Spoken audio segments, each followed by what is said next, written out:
Hello guys, episode की शुरुआत में हम लोग हमारे ड्रामा के एक्टर हून नाम को देखते हैं जो कि एरोप्लेन में बैठा हुआ है और हम लोग इसे शॉर्ट नेम हून में बुलाएंगे। इसका बहुत बड़ी खासियत है कि यह बचपन से ही खिलौनों को इकट्ठा करता है और ऐसे करते करते इसने खिलौनों की एक दुकान ही बना के रखी हुई है। अब जब फ्लाइट लैंड करती है तभी हम लोग वहाँ पर हमारी ड्रामा की एक्ट्रेस यानी कि जैंग यून को दिखते हैं। अब जैंग यून भी इस शहर में किसी खास काम से आई है और यह बहुत ही गुस्सैल टाइप की यानी कि एंग्री गर्ल है। अब इधर जैंग यून जब बाहर निकलती है तभी वह देखती कि बारिश हो रही है और वहीं पे हून के पास छाता होता है, इसलिए वह छाता की सहायता से वहां से निकल जाता है। लेकिन इधर जब जैंग यून पूरी तरह से फंसी होती है तभी उसके पास एक लड़की छाता लेके आती है और वह उसे देती हुई कहती है कि अगर छाते का काम हो जाए तो वह बाद में एयरपोर्ट ऑफिसर्स को दे दे, वो बाद में उसे ले जाएगी और वो वहां से चली जाती है। अब इधर जैंग को जब छाता मिल जाता है तब वो छाता उड़कर वहां से निकल जाती है और वह कार में बैठ जाती है। अब जब कार में वह बैठती है तभी हमें एक फ्लैशबैक दिखाया जाता है जहाँ पे हम लोगों को पता चलता है कि यह एक डेटिंग कंपनी में काम करती है जिसका काम लोगों को मिलाना होता है और इसकी बॉस हमेशा इसके ऊपर काफी गुस्सा होती रहती है। अब कहानी प्रेजेंट में आती है जहाँ पे जैंग यून टैक्सी में बैठी हुई और वह एक लड़की से मिलने के लिए पहुंची है जो कि बहुत बड़ी बिजनेस वूमेन है। अब जब वो उनसे मिलने के लिए उनके घर में जाती है तब वो उससे खिलाने के लिए कुछ आम देती है और वह उन्हें अपना डिमांड बताती है कि उसे कुछ ऐसा लड़का चाहिए जो कि ना तो ज्यादा हैंडसम हो और ना ही ज्यादा अमीर और खासकर उसके पास ज्यादा टैलेंटेड हो और दूसरी बात उसके पास सिक्स पैक हो। अब जब जैंग यून उनके अनुसार से अपनी फाइल चेक करती है तो उसे कोई भी लड़का पसंद नहीं आता है। एट लास्ट उससे एक लड़का मिलता है जो कि टकला होता है लेकिन हूबहू उनकी पसंद के लायक होता है।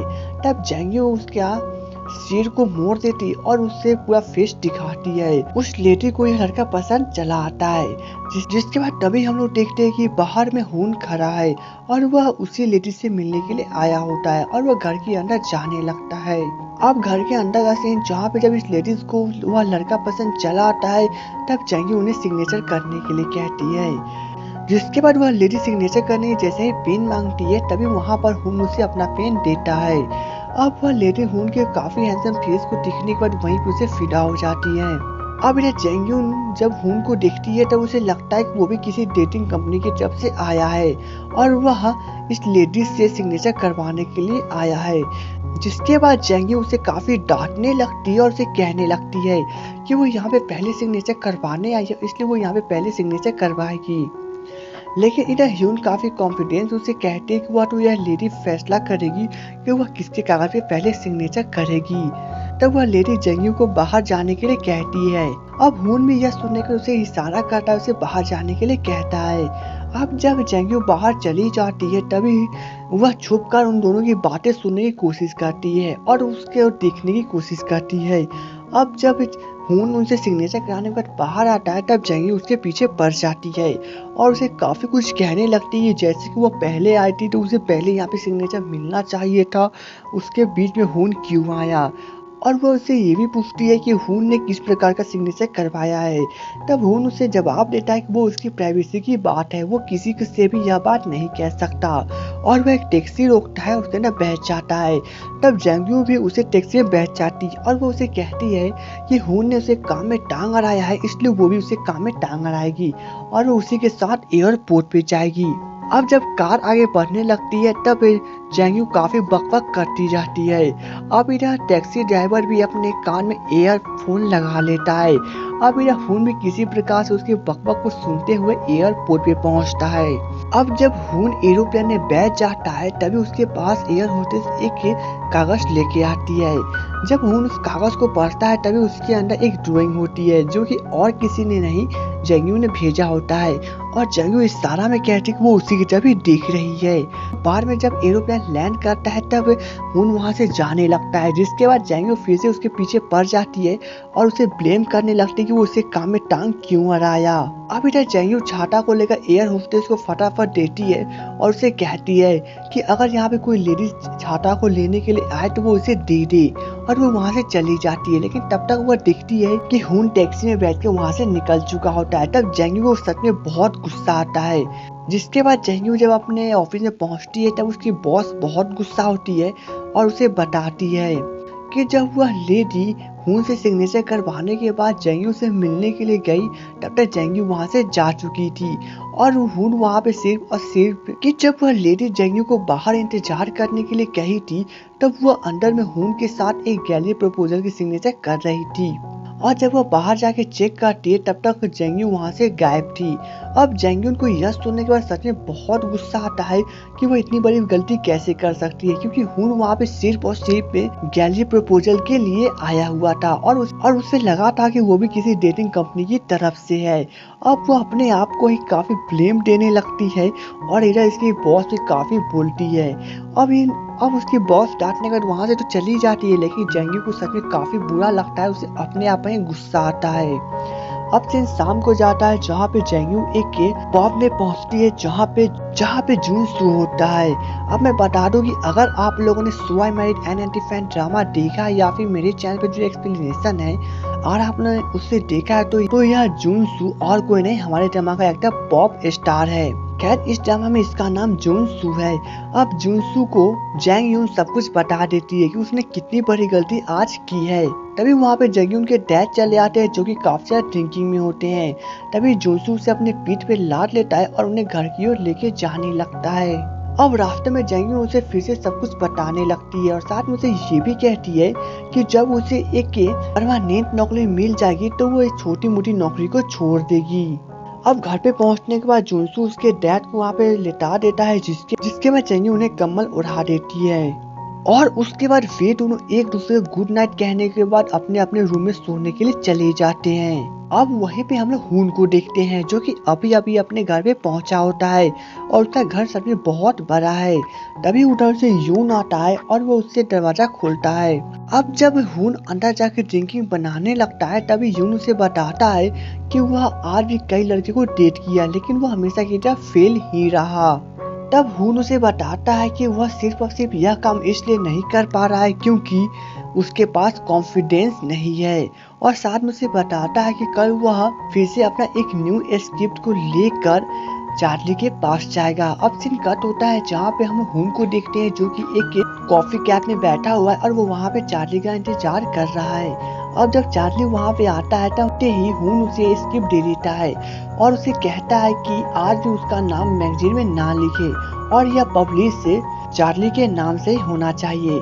तब चार्ली उसे थैंक्स कहता है और उसे कहता है कि उसका इसी मेहरबानी के कारण लोग उसे लव गुरु समझते हैं। वहीं पे हम लोग जैंग यून को देखते हैं जो कि अपने एक फ्रेंड से मिलने के लिए पहुंची हुई है और वो वहां पर भी फिर से अपनी डेटिंग वाली बात कहने लगती है कि उसके कंपनी में अभी कोई भी नया आदमी नहीं आ रहा है, उसे भी कम से कम डेटिंग करनी चाहिए। तब उसकी फ्रेंड यूमी उससे कहती है कि वो अभी 40 साल की हो चुकी है और किसी को वो डेट नहीं कर सकती, वो अकेले ही जीना चाहती है। लेकिन जंगयू उसे बार बार रिक्वेस्ट करने लगती है और उसे कहती है कि उसे कम से कम एक बार ट्राई करना चाहिए।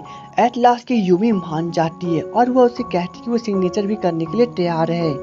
वहीं पे हम लोग हुन को देखते हैं जहाँ पे यूक उसके पास आता है, उसे कहता है कि वो आज भी फिर से किसी को डेट नहीं कर सका और वह उससे उसकी मदद करने के लिए कहता है। तब हुक उसे इस प्रकार से परेशान देखने का उसकी मदद करने के लिए तैयार हो जाता है।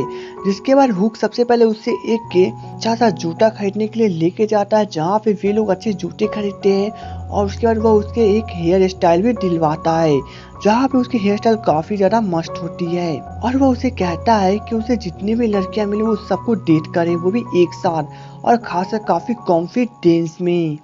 अब इधर यू को काफी ज्यादा कॉन्फिडेंस मिल चुका होता है जहाँ पे वो हर एक लड़की को डेट करने लगता है और वहीं पे हम लोग देखते हैं कि यूमी भी वहीं पर है। अब जब यूमी उसे डेट करती है तब वो उसके साथ मूवी देखने जाती है। अब मूवी देखने के बाद दोनों एक रूम में पहुंचते हैं जहाँ पे दोनों के बीच में किसिंग शुरू हो जाता है। उसके बाद दोनों वन नाइट स्टैंड करना शुरू कर देते हैं।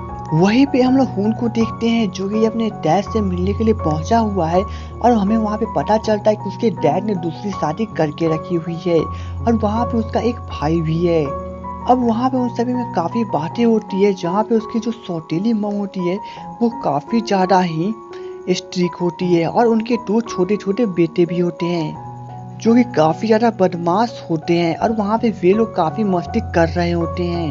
अब से अगले दिन पे जाता है जहाँ पे जब जैंग्यू सोए के उठती है तभी उससे यूमी का कॉल आता है और यूमी उसे कहती है कि वह अभी हुआन पुल के ऊपर खड़ी है और वो 8 महीना करने के लिए आई है क्योंकि वह उसके कारण यूक नाम के लड़की को डेट कर रही थी और वह एक धोखेबाज निकला। उससे कितने लड़की के साथ अफेयर है और उसके साथ उसने 1 नाइट स्टैंड भी कर लिया है।